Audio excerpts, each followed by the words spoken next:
Doctor Ram Baran यादवको निवासमा छु।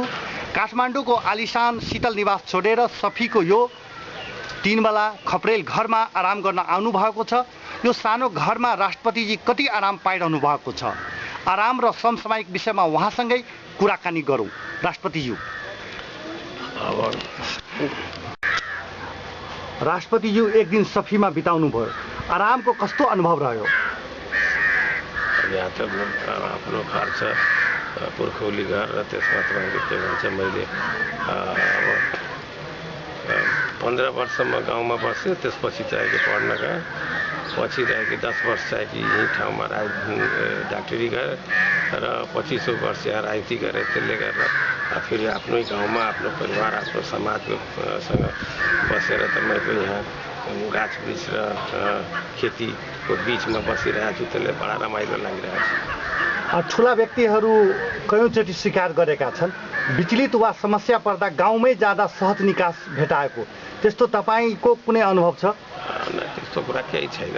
मैले त अब धेरै दिन भइसकेको छु। त्यसले गर्दा आफ्नो गाउँमा आएको, आफ्नो परिवार समाजसँग भेटौँ र त्यति हो। मलाई लाग्छ त्यस्तो कुनै छैन।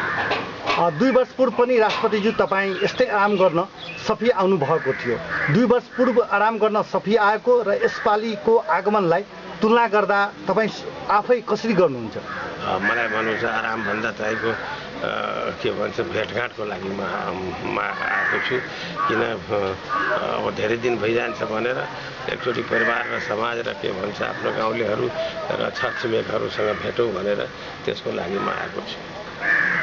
राष्ट्रपतिज्यू, अहिले देशमा राजनीतिक जटिलता बढिरहेको छ, त्यसको निकास तपाईँ स्वयं के देखिरहनु भएको छ?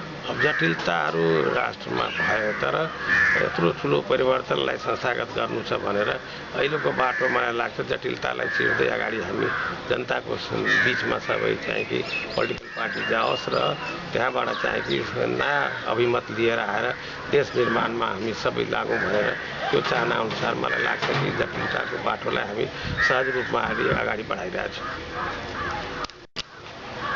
चुनावको विरोध गरिरहेका नेकपा माओवादी लगायतका पार्टीहरू राष्ट्रपतिज्यूसँगै वार्ता गर्ने भनिरहेका छन्, तपाईँ के भन्नुहुन्छ?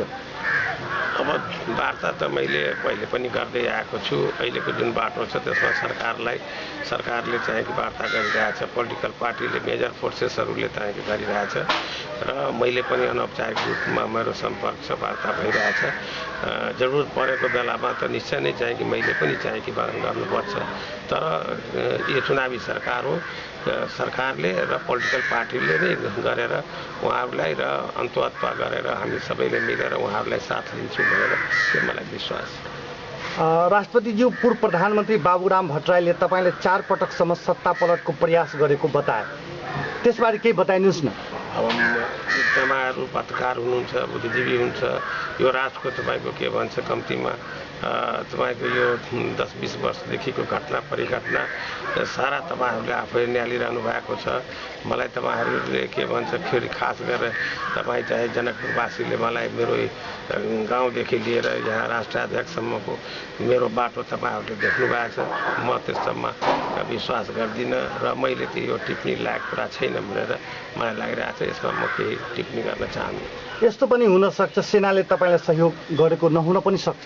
मलाई तपाईँको के भन्छ यो राष्ट्रमा मैले तपाईँलाई भनौँ कि मलाई चाहिँ कि राष्ट्रको सबै अङ्गले सरकार र पोलिटिकल पार्टीले कसरी चाहिँ कि एक ठाउँमा सम्झाउँदै बुझाउँदै र एकोमोडेट गर्दै अगाडि बढ्नु छ र त्यसको लागि मलाई लाग्छ सबै सरकारको र पोलिटिकल पार्टी र देशवासीको आशीर्वादले जहाँ आएको छु त्यसले गर्दा मलाई लाग्छ मलाई सबैको सहयोग अहिलेसम्म मैले पाएको छु र भोलि पनि पाउँछु।